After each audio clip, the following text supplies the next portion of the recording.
Hello అందరికీ. Mummy వాళ్ళ ఇంటికైతే వెళ్తున్నాను. నేను విక్కీ అనమాట. ఏం లేదు, సరదాగా వెళ్తున్నాను, చాలా డేస్ అయిపోయింది కదా అని చెప్పేసి వెళ్తున్నాము. చెల్లిచ్చి కాల్ చేసి నేను డీమార్ట్లో ఉన్నానని చెప్పింది.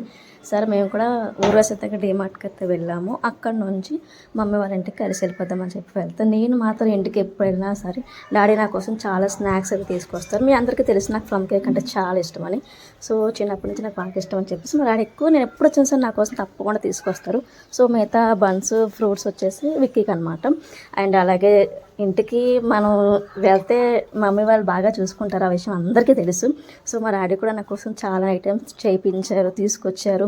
హ్యాపీగా ఉన్నాను ఆ రోజంతా. మాత్రం నేను ఇంట్లో నాకు నచ్చిన ఫుడ్ అంతా హ్యాపీగా నేను చేయకుండా చక్కగా నేను కాలు మీద కాలు వేసుకుంటే నా దగ్గరికి అన్నీ వచ్చేస్తూ ఉన్నాయి. అంతే కదా, మనం అత్తారింటి దగ్గర నుంచి పుట్టింటికి వెళ్తే హ్యాపీనెస్ వేరు. వీడు వచ్చేసి నా పాత బట్టలు అన్నీ ఉంటాయి కదా, సో అవన్నీ కూడాను విక్కీ గారి మీద ట్రై చేస్తాం మేమైతే మాత్రం.